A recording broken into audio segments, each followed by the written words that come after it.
More than 4 billion people around the world use the internet. Almost 75% of them live in the global south. The online population in Africa, Asia, and Latin America has grown faster than anywhere else in the world.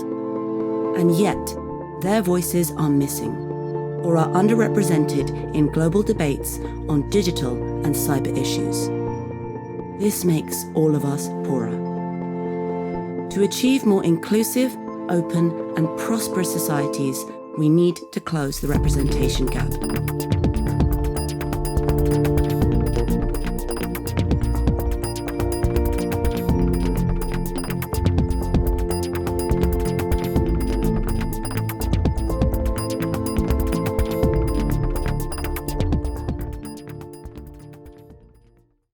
Greetings from Cape Town. Welcome to the last panel of a long 5 days virtual conference on Closing the Gap. The title of this panel is Closing the Geographical Gap.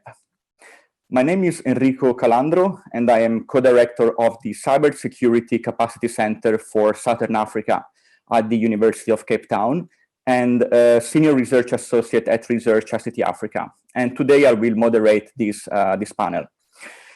First of all, I would like to thank the European Union Institute for Security Studies that, through the EU Cyber Direct Initiative, has hosted this great conference, which tried to spotlight the importance of regional diversity and inclusiveness in cyber policy research, capacity building, and cyber policy making.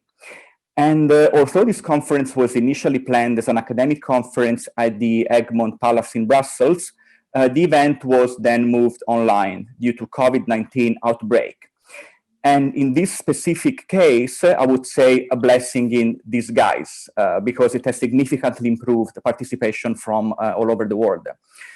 The focus of this session is on closing the geographical gaps that exist in the field of cyber research, capacity building, and policy making.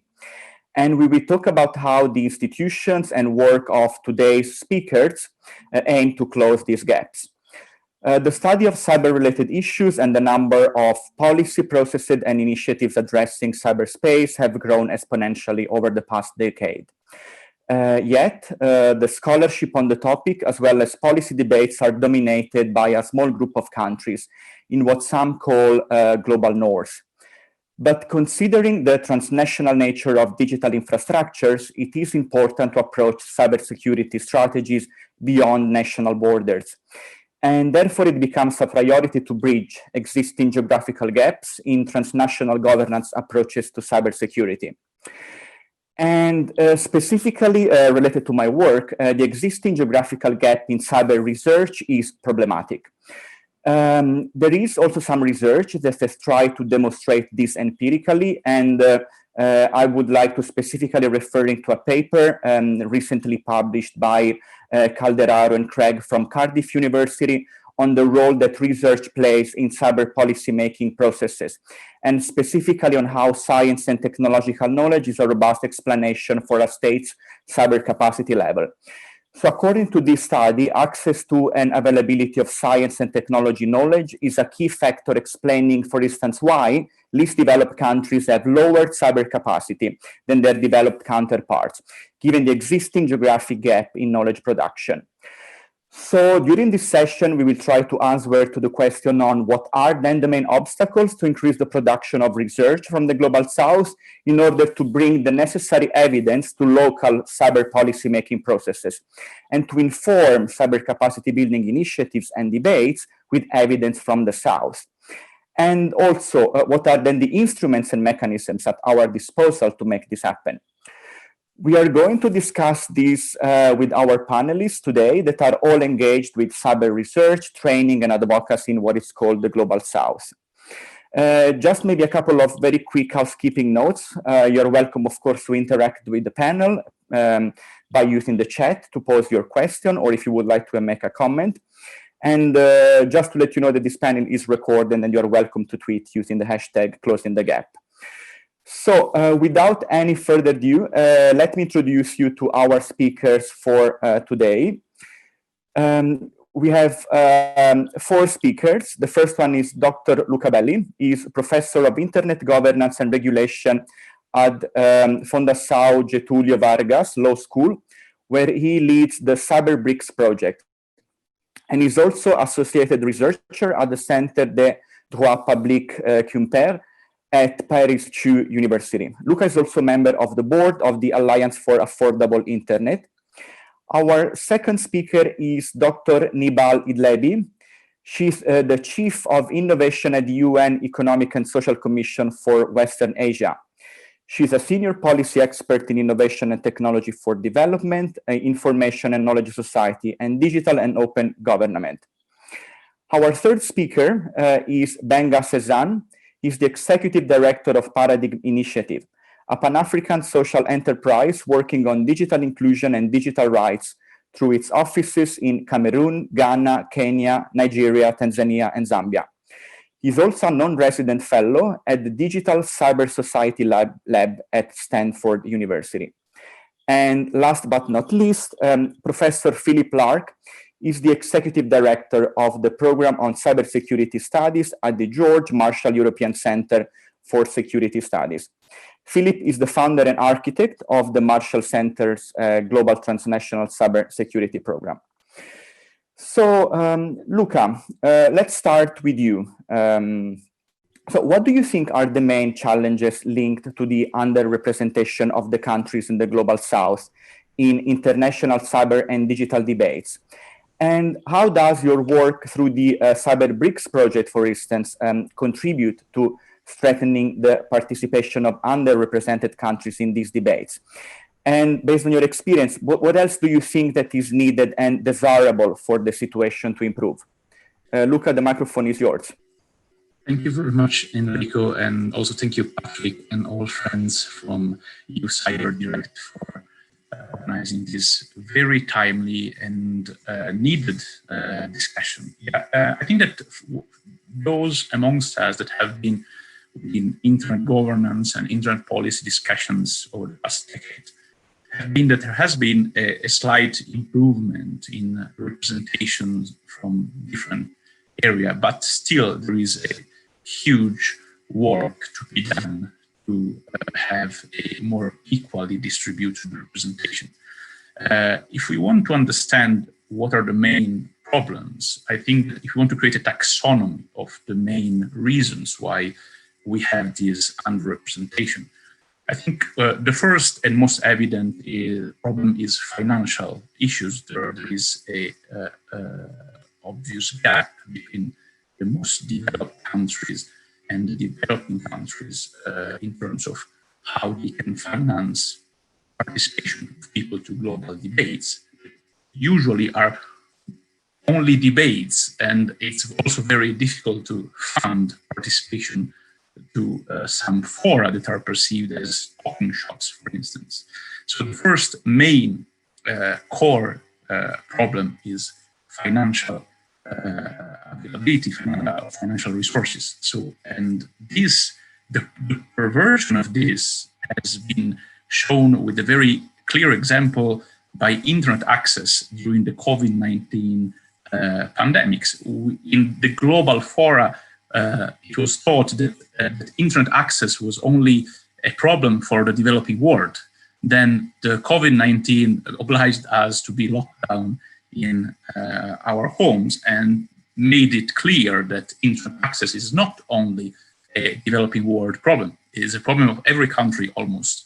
And this would have been clearer, and maybe more efficient solution would have been taken if people experience this problem daily would have been more included in the policy debates. So the first problem is lack of financial resources to participation, and the direct impact is ignorance, not consideration of very serious issues that then come back knocking at your door when you are less prepared to face them. The second most evident category of problems is language barriers. The majority of people in the world do not speak English. We are having this conversation in English, but try to wonder if we had to have it in the most spoken language in the world, Chinese Mandarin, or in Hindi or in Portuguese, it would be an incredible effort for those who are not used to speak those languages. That is the same exact effort that those who are not English natives have to do to participate to this kind of conversations. So again, the reason that is behind this is, of course, a dominance of English as a scientific or international language, but the perversion is that very interesting ideas, policy solutions, and even philosophical reflections that may be drafted or recounted in other languages are lost, and again, not considered as potential solutions. A third kind of problems is what I try to categorize as cultural divergences. For many years, the cultural specificities of some countries, and in my case, where I have to deal with BRICS countries, I think, for instance, about China or about India, that are home of almost 1/3 of the world population, so not really neglectable countries. And their cultural specificities have frequently not been considered, or sometimes there has also been some sort of animosity from some other countries. Now, what is the result of this kind of attitude? The fact that, of course, if a country feels that is not understood, or that its kind of policies and ideas are ostracized or not really considered, then at some point it would either leave the discussion or create its own fora. And that is, for instance, what happened some years ago with the creation of the World Internet Conference by the Chinese government, after almost a decade or even more of, let's say, diplomatic frictions within internet governance and internet policy fora.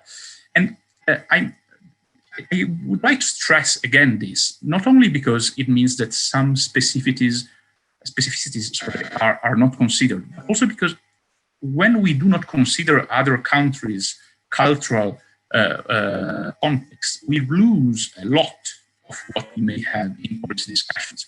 A very representative example that I used to give to my students is the Mercator map. The map that we used to use to identify countries with Europe at the center. And when you look at it, you may think that Greenland is much bigger than Brazil, or that Sweden is bigger than India, whilst they are 1/4 of the size of Brazil or India. Now, if you grow up with this kind of misconception, then of course you will feel marginal or less important than others. If you try to correct this, then you have a more equal representation, not only of people, but of ideas, and not just a more equal, a more correct indeed. Now, what we do at the project that I direct, the CyberBRICS project, is precisely trying to correct this kind of problems and create a different narratives. Now, I have just a couple of slides to make you understand what we do and have a better idea of the kind of solutions that we can propose. Now, first of all, of course, the CyberBRICS project deals with BRICS countries, so Brazil, Russia, India, China, and South Africa.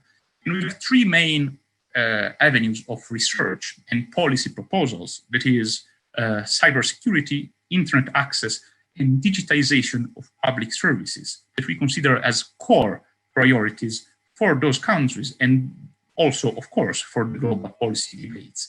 We've started less than 2 years ago with this project, and it's a joint venture of FGV Law School that leads the project, together with the Higher School of Economics of Moscow, the CIS, the Center for Internet Society in India, Fudan University, University of Hong Kong, and Research ICT Africa in South Africa. And we have a very diverse team, 15 people, and I'm very proud also to say that 60% of the team is female, and that is something I've always personally insisted on, Women are not a minority, they are more than half of the world population, so they deserve to have this kind of representation. 60% of our team is female, and all the researchers are either from the BRICS countries or working with an affiliation in the BRICS countries. And the issue is precisely to create a different kind of narrative that is not Western-centric, but allows everyone to understand that there are different sensitivities, different solutions, different perspectives that can be considered in internet policy making. We have three main avenues of action: research. Actually, in the next couple of months, we will publish our first book on mapping cybersecurity regulations in the BRICS countries.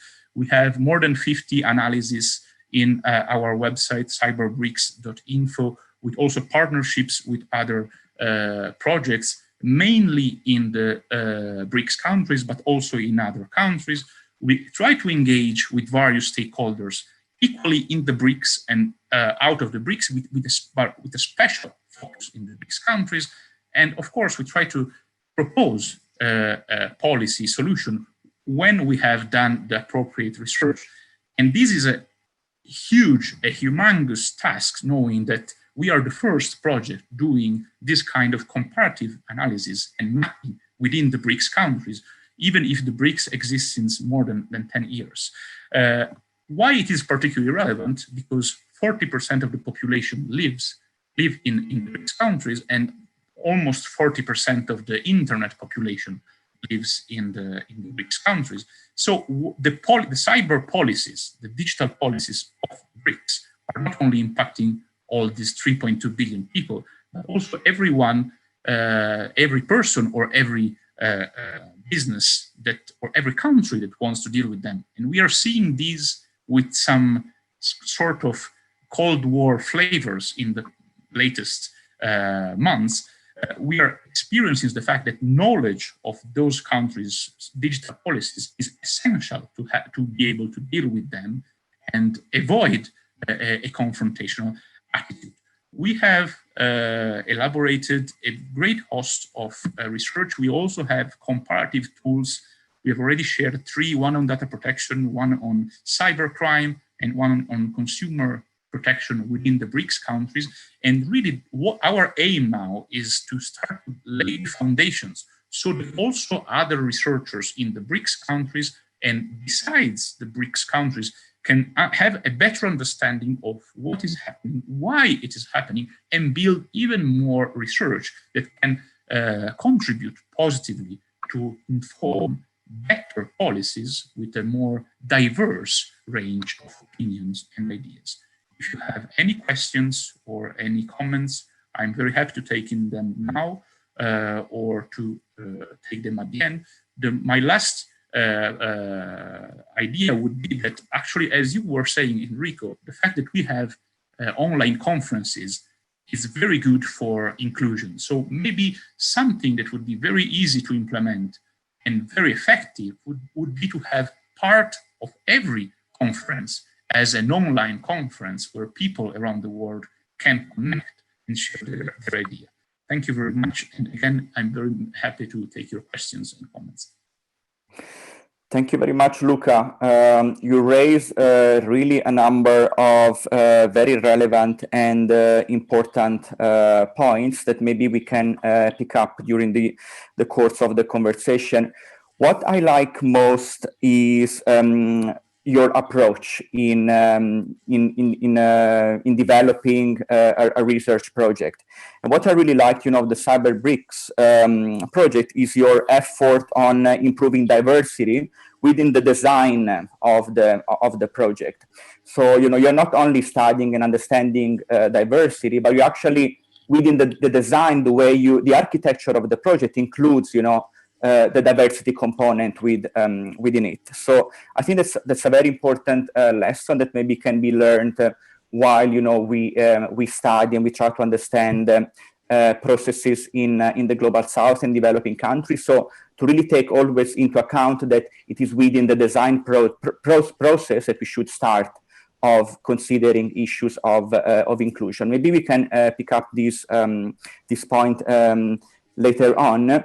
But let me now invite our next speaker of the panel, Nibal. Nibal, you have worked extensively, as I can see from your short bio, on identifying challenges and gaps and proposing policies for advancing knowledge society in the Arab region at national and regional levels. So from your perspective, what are the challenges related to increasing representativeness and participation of Arab countries in global cyber policy processes? Nibal, the microphone is yours. Thank you very much. I would like to start by thanking the organizer of Closing the Gap for inviting me to this interesting panel. And I believe that Closing Gap is really very important at a different level. I mean, geographic level is one of them, I mean. Let me say that, in fact, I agree with Luca 100% in his point that related to financial and language, culture, and otherwise, everything he said, I agree with him. But I would like to add some from my experience at ESCWA, I mean, as one of the UN agencies. In fact, I believe the human capital and the lack of the capability, good knowledge of the technology and high knowledge of the technology sometimes hinder the participation of developing country and including Arab country in many fora for the policy shaping for the technology and cyberspace and information society as well. In fact, I cannot say that there is no people who have good knowledge, but I would like to say that critical mass is lacking. I mean, there isn't enough people to work in the academic work as well as at policy formulation with the government, as well as making the operation and so on.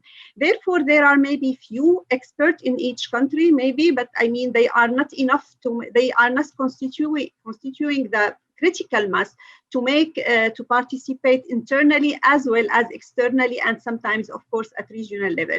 Then the critical mass, I believe it's very important, and we haven't achieved yet having enough capacity building in technology, especially that technology is moving very fast, and and there are many other challenges related to capacity building, like cost, for example. It has been mentioned, but I would like also to add that the absorption, unfortunately, the absorption capability of the technology is still weak in many countries. We still feel that developing country and including the Arab country are more user of technology rather than producer of technology. And based on this, there are many consequences. And I will add to that. And one of them is related to how when they want to attend any meeting or whatever at global level, even at the European level, and it happens even to me myself. When you want to go to any conference, the decision maker or the leader will tell you what our role in this. I mean, that we are more user of the technology. We cannot compete, and we cannot compete with very high level private sector as well as researcher in the European or North developed country in a way or another.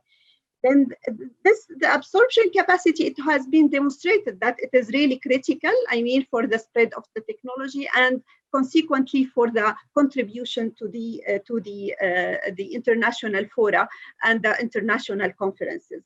I would like also to mention another challenge, which is related to the leadership, the will of leadership, and in the developing country, that they are still, and it is related a little bit to the developmental level as well, to the condition that we are living, where we have sometimes social and economic problems that are matters that high leader much more than technology and issue related to technology and the development of information society or the development of the digital technology as a whole.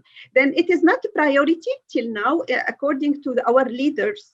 Many leaders in the developing country, digital technology and digital transformation, it is still not at the high priority at national level. It is one area, but it is not a critical area. thanks to COVID, I would say COVID-19, I think it was demonstrated during COVID-19 that digital technology is very important, and it was really very eye-opener for the leaders, I mean. And here I would like to mention that leader, I mean high-level leader. There are many ministers who are aware about the importance of technology, especially those who are in the field. I'm speaking about at national level, that it is maybe not capturing yet the attention of very high decision maker, and that it is priority at national level. Then, and it I mean, it affects all of the other aspects. Then this is another challenge. What we are doing, let me say that sometimes there are other factors that hinder this participation, although there are many. I mean, at the UN, we are trying to have many people participating from the developing country and in the different forum, and there are many who are participating nowadays. I can say that, but I would say that it is not enough to shape the technology and so on. Then what we are doing at ESCWA, let me say, in order to address some of these challenges, and especially for capability, because we feel it very much that capability are lacking at policy level, at operation level, and at technical level, very technical level related to technology. Then what we are doing is, in a way, we are trying to support member country. I will take the example that we have worked on. It is related to cyber legislation and cyber safety, including cybersecurity in the Arab region. And here in this area, what we have, and we also worked on the area related to internet governance, as we are working on digital government and as well. But I mean, let me take the example of cyber safety and cyber legislation. At ESCWA, what we have done is we worked at 3 levels. In fact, we intervened with member countries for supporting them for enhancing their capability and thus be able to compete at international level, or not to compete, but at least to have good understanding of the dilemma and participate in the dilemma. Then one of them is to provide a kind of guidelines or framework for how they can make the formulation of their policies related to the development of information society, knowledge society, or the cyberspace as a whole. Then in the terms, in the area, for example, of cyber legislation and cyber safety, we prepared many directives for cyber law, as well as for cyber safety, to make easier for decision maker in Arab country on to formulate their own customized solution for their country. Then this is one area that then we are providing many publications. We are making many research, which is for a decision maker for the deployment of technology at national level, and that's as such they have a kind of canvas or guideline to formulate their policy. The second thing that we do, the second kind of activity, it's we provide a lot of capacity building for decision maker in the Arab region related to these policy recommendation or these guidelines linked to them. In fact, capacity, we have a lot of capacity development material. We provide them on cyber safety, as I mentioned, cyber security, everything. And we make capacity building workshop for middle level decision maker. And the third activity that we are doing currently is to provide a kind of advisory service to member country in order to customize the framework that we provide for specific context, for specific country, according to their context and according to their objectives in a way or another. Then we are trying to have these 3 tracks, and we try to make link between them.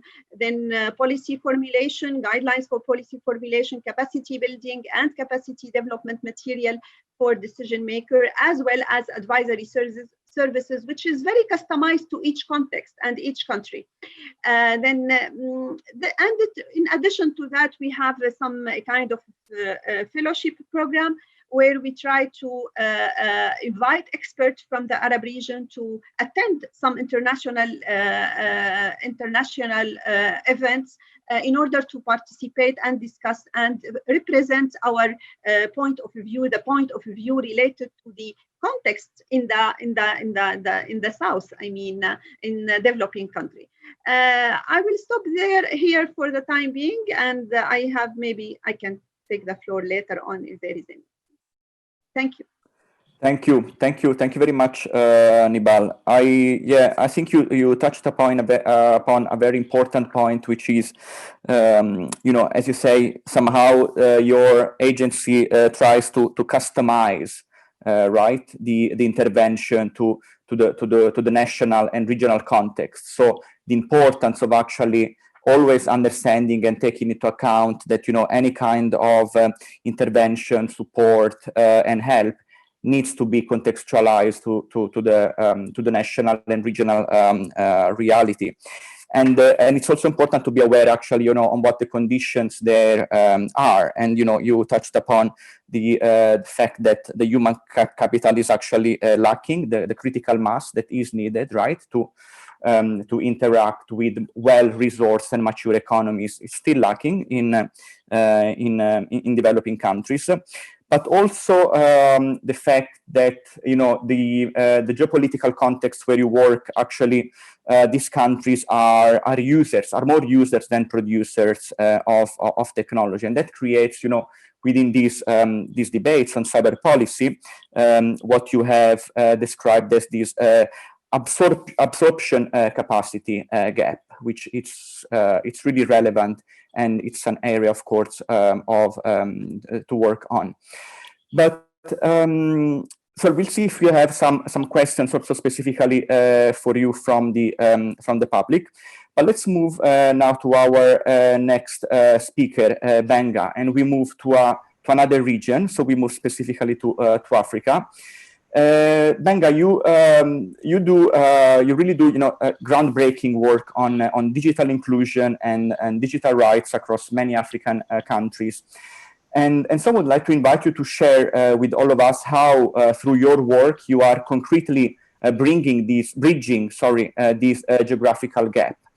And based on that, if you could also tell us what are the opportunities and challenges related to improving the participation of African countries in international cyber policy debates. Gbenga, the microphone is yours.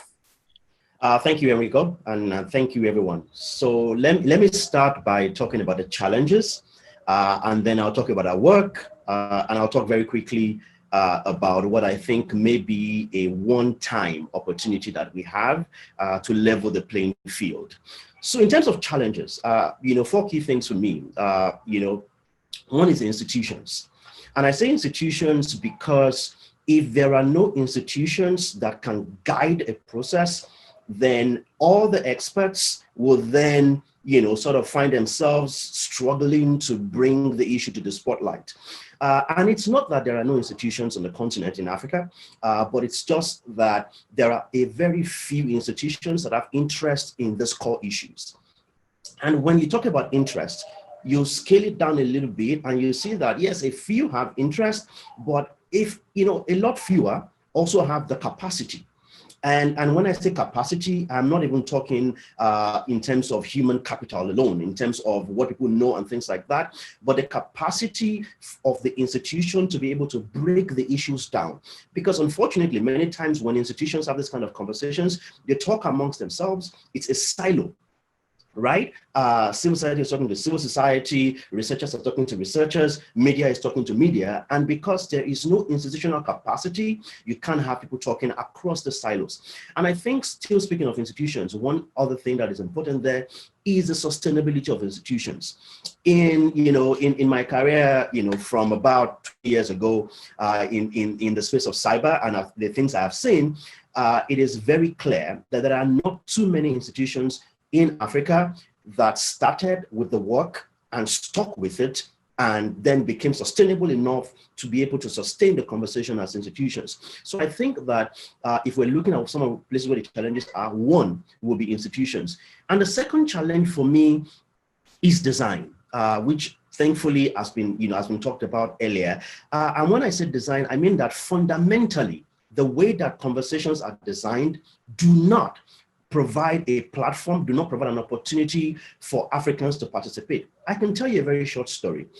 One of the very first meetings that I attended was in 2003. Of course, before then, I'd had a chance to send emails and things like that. But when the real conversation of the World Summit on Information Society was going to happen in 2003, I got denied a visa.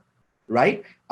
Here I was trying to go to Geneva for a conversation, but I had to fly through the UK, which of course, explained by the fact that Nigeria at the time and even till now doesn't have a national airline of its own. So I have to fly European airlines. So fly European airlines are then complicated the visa issues. So the venue of many of these conversations, when it was physical, now thankfully we're online. The only challenge, visas are not a problem. The only challenge is now the bandwidth of the kind of access that you have. But in designing, we have to be careful that we're not designing to take conversations away. If it's a global conversation, then let it be global. Now, the other thing is language, and I won't talk too much about language because that has, been eloquently described by the earlier speakers. But let me just, touch on one interesting example of language. And by language, by the way, I do not mean English and French alone or Portuguese. I'm saying that the language we use to communicate our conversations. A very simple example was when the Facebook Oversight Committee was saying, oh, we're going to begin our work in the fall. Now, I live in Nigeria, right? There's no fall here. We have only 2 seasons. It's rainy season and dry season. So in our language, in communicating the issues, if it's a global conversation, we need to design it as a global conversation, as a global discussion. And when we say design as a global discussion, we're not saying be tokenistic, because I've seen tokenism at play, where you design a conference and then you invite 3 Africans, 3 Asians, 4 people from this isn't what I'm talking about in terms of design. I'm saying that it has to be fundamentally designed as a global conversation if it is a global conversation. The third, institutions and design, but the third is in terms of priority. And this has been mentioned, right? Priority means that cyber is not the first thing that many of my colleagues across the continent are going to think of because of the many competing issues. And I love to describe this as a 3-layer kind of conversation. You have the level of bread, where it touches everyone's pocket, so everyone wants to discuss it.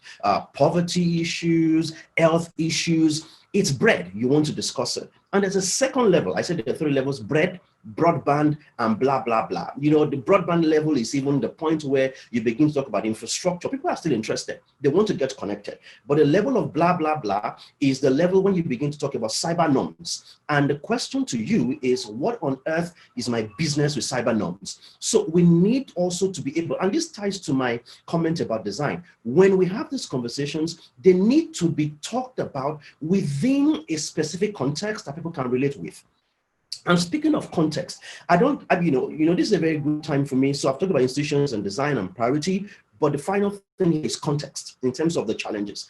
Local is local, regardless of the location. The way many of our conversations happen, the conversation happens in London or in DC, and then we call it global. Now, that's not the way it is. If it happens in Lagos or Nairobi, we call it local. If it happens in London or DC, we call it global. That's not the definition of global or local. And that is one of the problems that we have in these communications. A very simple example to give is, which is my favorite when it comes to describing knowing the context, is a few, and this is an American example, by the way, where a few teams in North America play with each other in football, and it's called the World Series. Of course, it's not the World Series, right? But it's called the World Series because, at that time, this was seen as the world. So I think we have to be careful when we think of the context of our conversations. If what is priority to you is not going to be priority to Africa in that moment. And it's okay. It's okay for the fact that when you're thinking of legislations, I am thinking of internet shutdowns. What we can then do is to meet midway, to have all these conversations at the same time, or have this conversation now and state that we will have the other conversations later. Very quickly, in terms of what we are doing, 3 things. One is in terms of capacity building. We've had a chance to be able to participate in many of those global conversations and many of these, global processes. And very recently, there was, a coalition that was launched that had, workshops on every continent except Africa. But the chance that we had as Paradigm Initiative was that because we were part of this conversation, we then said, listen, this is not global if it is 4 regions, right? If it is 4 continents, then it's not global. What is global is that it is truly touching every area if you're going to define it as global. So we have that chance to build capacity of other institutions, and that I think is extremely important. The second is in terms of our opportunity to also do research and to also publish this research. But when I talk about publishing research, I'm not talking about our traditional 345-page reports that nobody's going to read anyway, except you and those that gave you the money to do it, and your other colleagues who speak your jargon, which is the industry language. One of the things that we did this year was we made a decision. Our 2019 Digital Rights in Africa report was converted into a short film, 19 minutes of Nollywood type acting that demonstrated the issues that we highlighted in the voluminous report. And I think that's important. When we prepare these researches, when we publish these documents, when we prepare these policy briefs, are they going to be consumed by the people we think we're including in the conversation? And the problem, by the way, of excluding anyone in the conversation is that you don't get their view from the conversation, and then you end up like the visually impaired men who touched the trunk of an elephant and said, oh, this is just, it's very long. Somebody touched the side of the elephant and said, oh my God, this thing is so big, it's like a wall. You miss the complete 360-degree view when everyone is not involved in the conversation. Which is the point, that I come to in terms of what we are doing, in terms of actively collaborating, reaching across silos, talking to people, not just in other regions, but that have different diverse views, so that all of this can come together in our conversations, and we do not have an Afrocentric, a Eurocentric, an Americocentric, or whatever kind of centric conversation. There's nothing wrong with having national conversations, right? You can have a conversation that is based in Nigeria or South Africa, and that's fine. But if you say you're having a regional conversation, it should bring in a lot more members of the region. If you then say you're having a global conversation, then it cannot be the usual boys club. It has to be an open conversation. And my final point is on what opportunity I think we have in this moment. If nothing, COVID has proved to us that we can literally do anything. Organizations that struggled with remote work have now made remote work a policy. Conferences that people had challenges attending are now virtual and people can attend. So maybe this is one time we need to tell ourselves the truth and go back to a more robust thinking in terms of diverse thinking and our design. When we design, as has been suggested earlier, when we design platforms for conversations right now, we need to design them. If we call it global, right, then it has to be designed to allow low entry barriers or no barriers at all for the conversation to be truly global. I think, of course, there are responsibilities on the part of African institutions to also build capacity, to prioritize issues as they should be, and even more importantly, to create a connection between what some consider as blah, blah, blah conversations and what some consider as bread conversations. What sounds like high-flying cyber norm cyber conversations need to be tied to issues that people can relate with on a daily basis for them to be able to contribute to the conversation. I think we're in a special time and we can take advantage of this moment to redesign all of the processes and platforms so that conversations are truly global and are truly inclusive. Thank you. Thank you very much, Gbenga, for this very, very important intervention on really considering, every time, as you said, really into the design of any intervention or any conference or any project that you do, and always taking into account this question: if I'm talking about a global event, a regional event, are those really global? Are those really regional?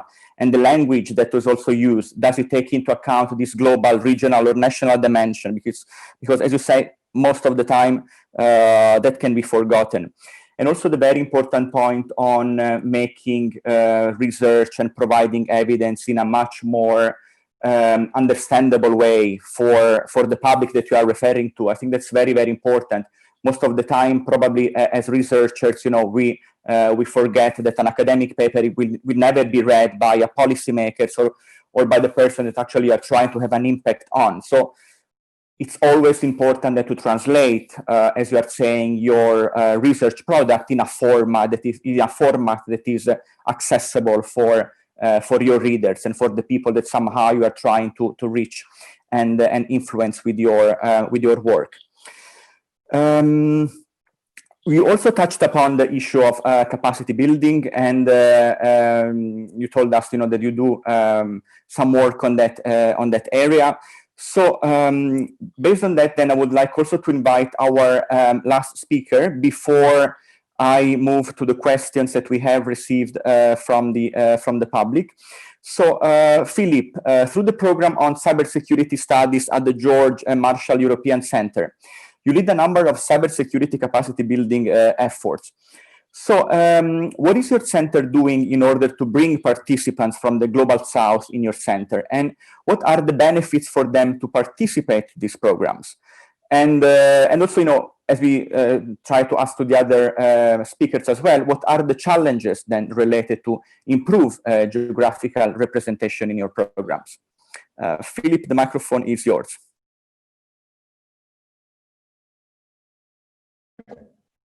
I think you have me now. First, I'd like to say thank you to all the other speakers who touched on all of the key themes that resonate through global capacity building, information sharing, and I've identified many of the challenges. One of the things that's unique about our Marshall Center program, it is truly a global program where 70% of our participants come from, I think we've had 140 nations participate in our program in the last 7 years. The two questions you asked me to look at was, what was my perspective on the different geographical representation in the policy debates? Well, first of all, let me just say it's gotten much better in the last few years. Regional organizations have felt and been empowered, regional political organizations, NGOs, and IOs. In the Pacific, the ASEAN Regional Forum has not only worked well within the organization, but with those member states and beyond. They've gone to small Pacific Island nations. The Organization for American States has done a number of initiatives: the applicability of international law in cyberspace, development of national strategies and policies for the member states within OAS. The African Union has stumbled a bit, as Gbenga talked about a little bit, but there have been some super bright spots in Africa as well. His NGO, I think, going out and taking action and getting individuals involved and empowered. But certainly ECOWAS is a standout in terms of the activities they've had. I know we had Falaka and Dr. Kofi spoke earlier this week, but in terms of risk assessments, combating cybercrime, citizen awareness programs. So the representation of those regional organizations have had a global impact as well, because individuals, countries, sponsoring organizations have come from all over the world to help those nations and those leaders address some of the challenges. The Commonwealth has been active all over the world as well. But instead of talking about processes and organizations, I think I want to come back to the thing that really makes a difference and how the different geographical representation in the policy debates is getting better, and it's through individuals. Make no mistake about it. The empowerment and education of senior leaders, political leaders, career public servants and executives, policymakers, practitioner, and a connectedness of private industry. All those individual groups and individuals, the entrepreneurs, the ambitious, the driven, people that have come in this type of conference, that is how the geographic representation has changed in the policy debates. Look at the Internet Governance Forum. And I think Gbenga mentioned about WSIS, from nearly 20 years ago now. And who are the cyber gypsies that have been involved in those organizations over time? Well, again, the dedicated individuals that are trying to make change, but there's been a cascade of many, many other individuals and organizations in private industry, government, education, civil society that have recognized that there's lots of issues that need to be solved. So with an increase towards whole of society inclusiveness, there are some gaps and been some challenges. Central and South Asia, in particular have been some gaps that have been really underrepresented. One sort of thematic area that's been underrepresented certainly is like small island states. It doesn't matter whether they're in Oceania, Africa, the Pacific, the Caribbean. There's a lot of common challenges that they have, whether it's financial, geography, connectedness. And one of the things our program has done over the years is brought these disparate groups together to learn, share, and benefit from one another. So I'll go back to the people piece. While I think COVID has allowed us to have this type of connectedness on the internet, it's useful, it's helpful, it's nice to see old friends, there's still a big requirement to get people connected, whether it's get them to the right education, training, certificate programs, to get to the right conferences, to get to the right activities, to meet people. Certainly the internet helps, but it doesn't change that person-to-person connectedness, because the essential thing that we get to try to drive geographic representation and policy debates is we have to establish trust. It's almost impossible to do in a conversation like this as a basis. But sitting around, being able to shake someone's hand, talk to them, have a meal, that's going to get us to the next level of increased understanding, increased connectedness, and make things better for the internet and cyberspace as a whole. So that geographic representation and policy debates, my opinion is it's still people-based. We have to do a better job to get people better educated, trained, and aware. Certainly the internet helps, but getting people together is still a foundational piece that's necessary. The second thing that you asked me to talk about was, how does the work I do contribute to closing the gaps through training and capacity building activities? So I work at a unique German-American government partnership, but it's just not Germany and America doing this. One of the things unique about our program is we bring policy practitioners, educators, serving national officials to talk and share about their own experiences.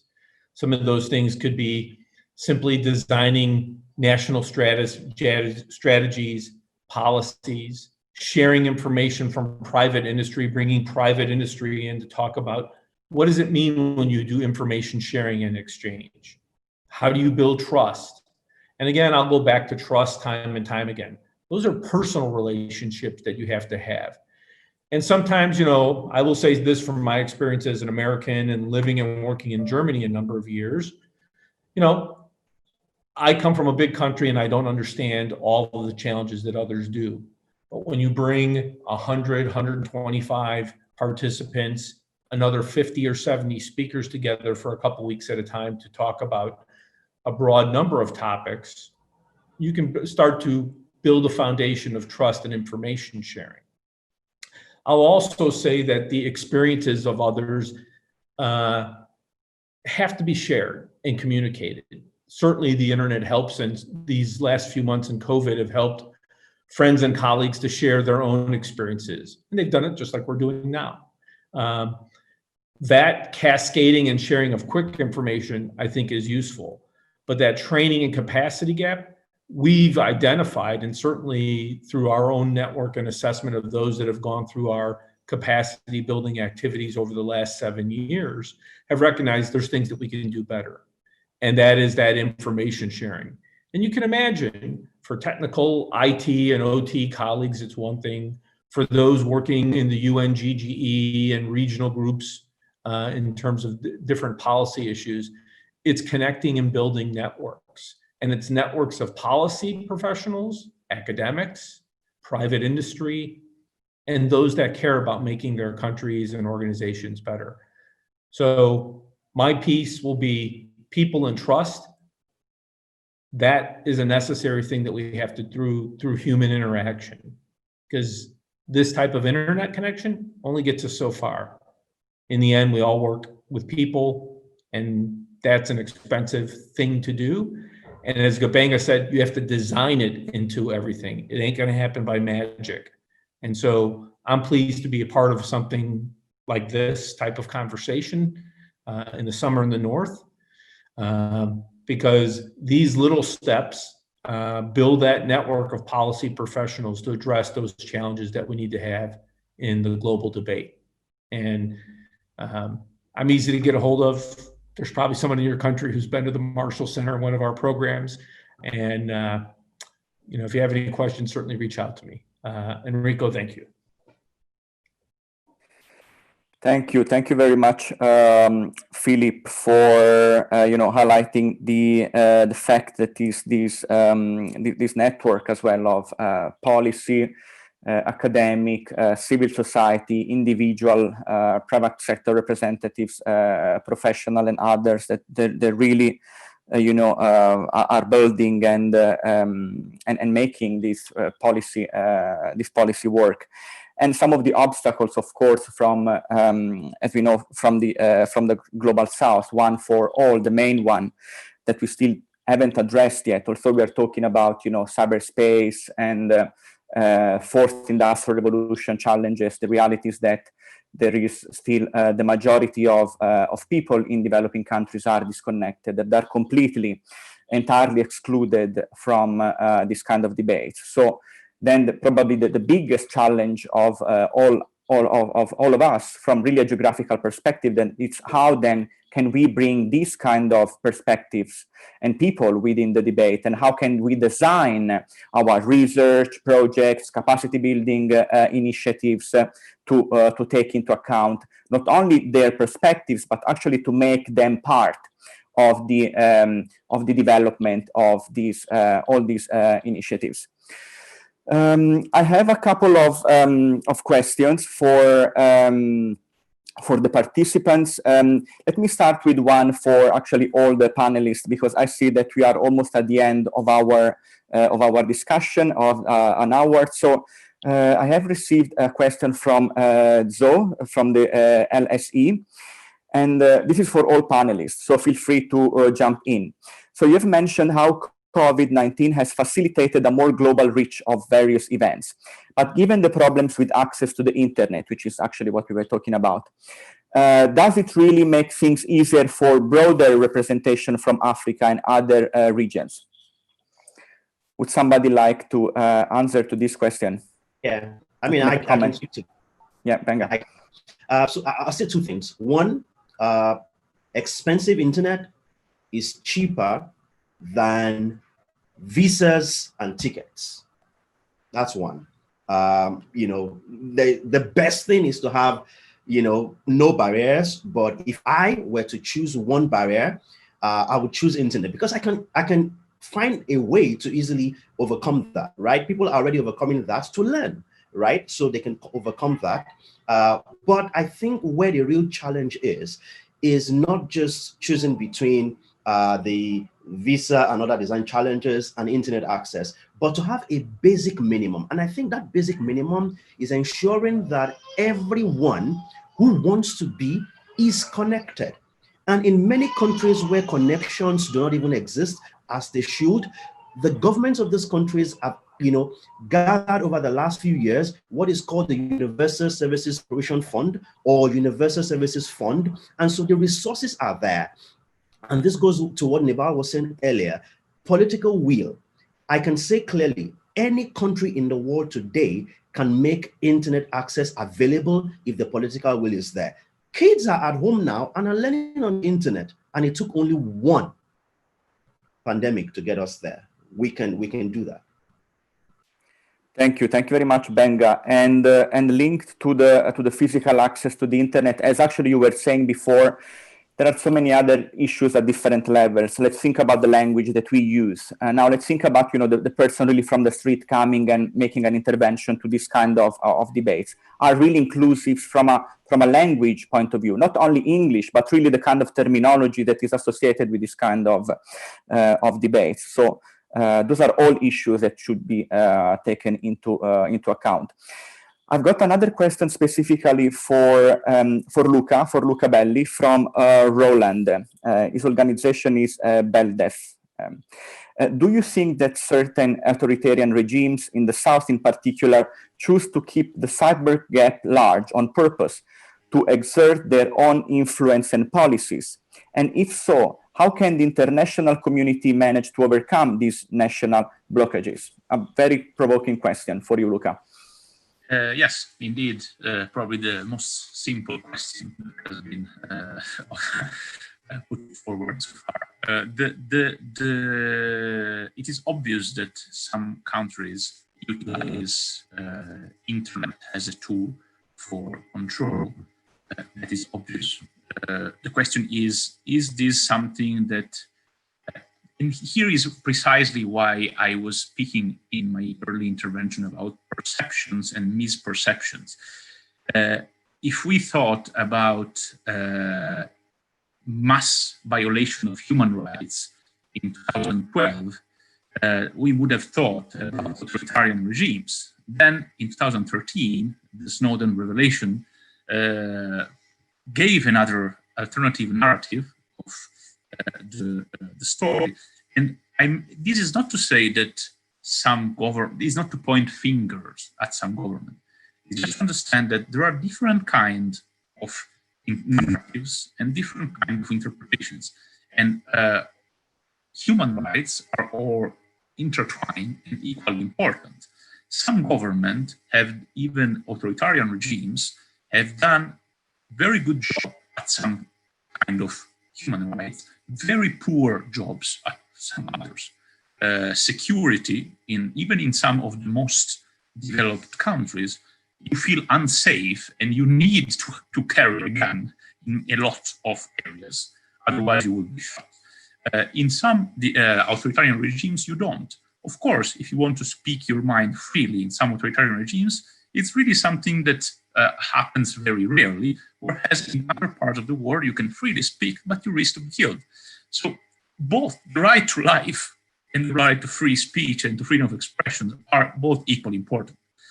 Now, if what my earlier suggestions was to include different perspectives, not to point fingers at which one is the best and which one is the worst, but to take the best part of everyone and try to put them forward as a model, a potential model for everyone to be followed.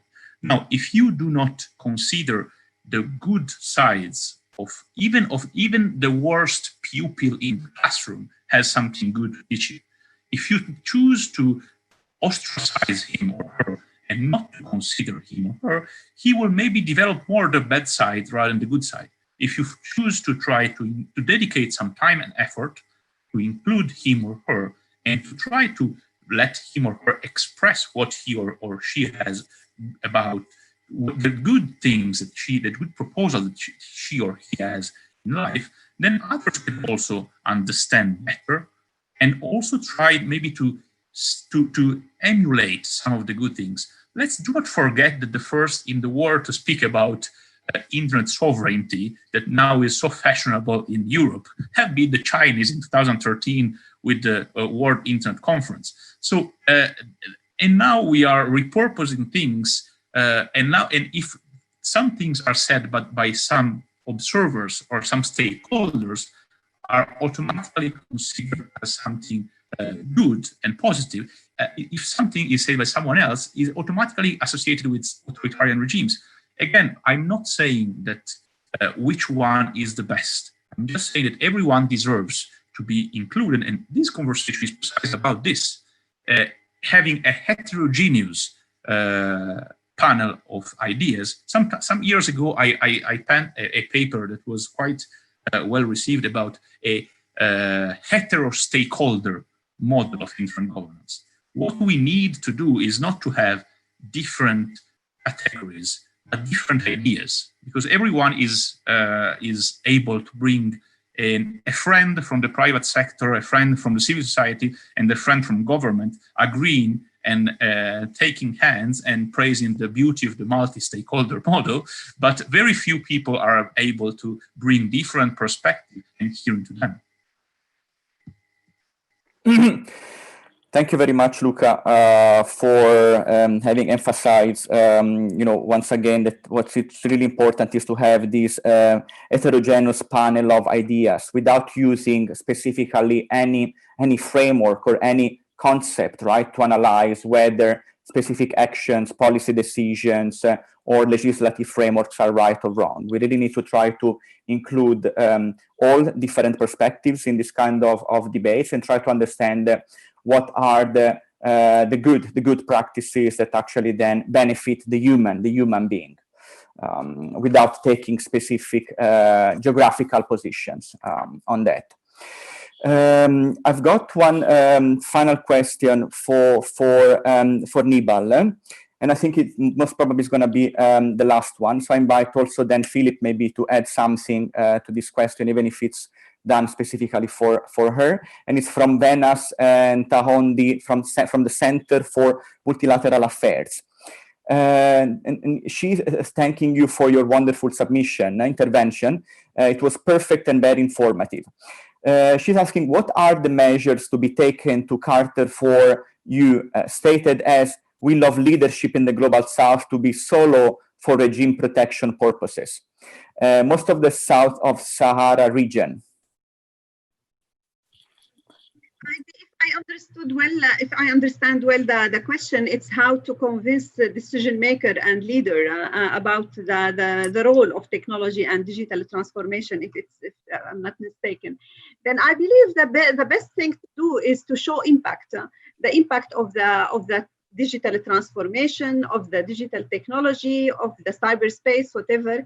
Then it is to show the importance and the impact of it on our daily life, either in education field, either in work life field, or in social and economic development, or on sustainable development, and so on. Then it is the impact is not easy to show by, of course, because sometimes any project or any activity, it takes time to be implemented and to have some impact, measurable impact. The measurable impact, it's very, very difficult to have. Then therefore my advice is to look at some case study done or some cases done from other countries, because I mean where they have been demonstrated the developmental issue or the impact issue has been demonstrated in other countries, and it has been shown in a way through case study, specific case study. And here we have to be really very clever to show the example that might trigger the decision maker that we are speaking with. Then if he is in education, let us take example in education sector, or political. Let us take one about, I don't know, related to politics and so on. Then to choose well the impact, the case study that we have, and to show the impact where we have really impact. I believe this is the best thing to do, and this is what we are trying to do. We are developing now a study about the impact of open government to convince our decision maker to move towards open government in the Arab region. Then I believe this is one of the things that I advise. Thank you very much. And Philip, so then the last question for you. Of course, yeah, 1 minute. I agree completely with Nibal. And my suggestion would be they're not going to listen to Westerners or external from the global north coming, but look to the peers that in the area that have been success stories. Look to the Botswanans, look to the Ghanans, look to Kenya, look to near competitors and how they've changed and made life better for them citizens.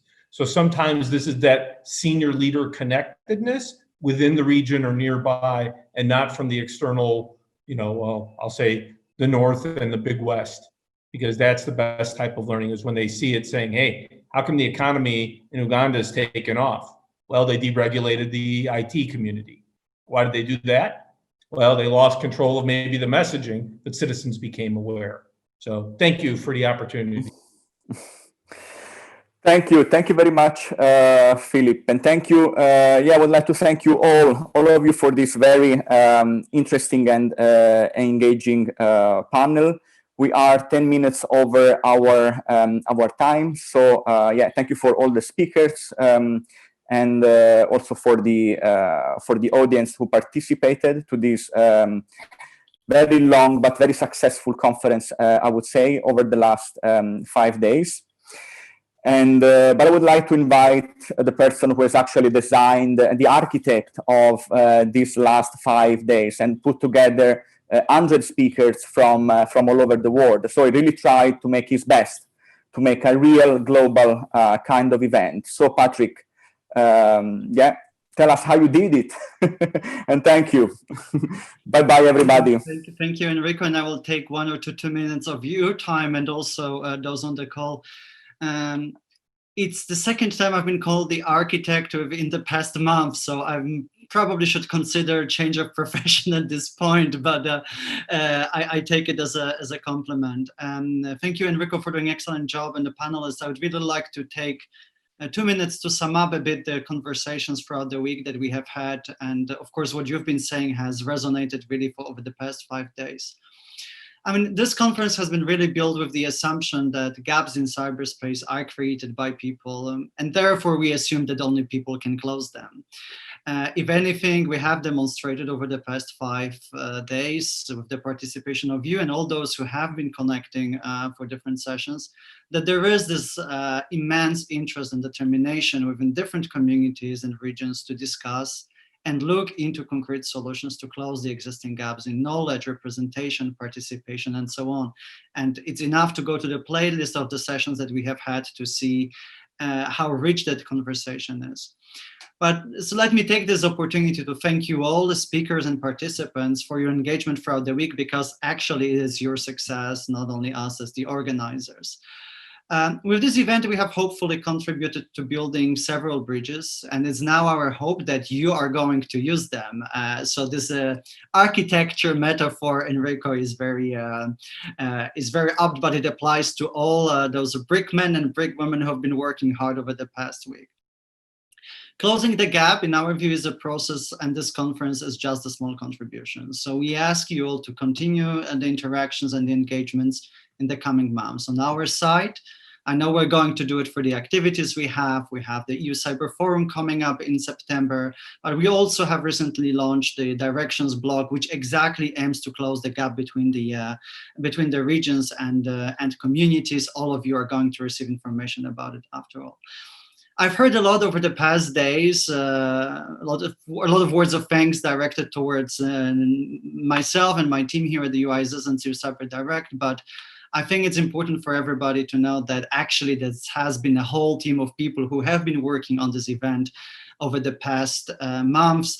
Here, Enrico and Luca on the call included. So let me make sure that these people who have worked hard are mentioned at least at the end of the conference, and their contribution is acknowledged.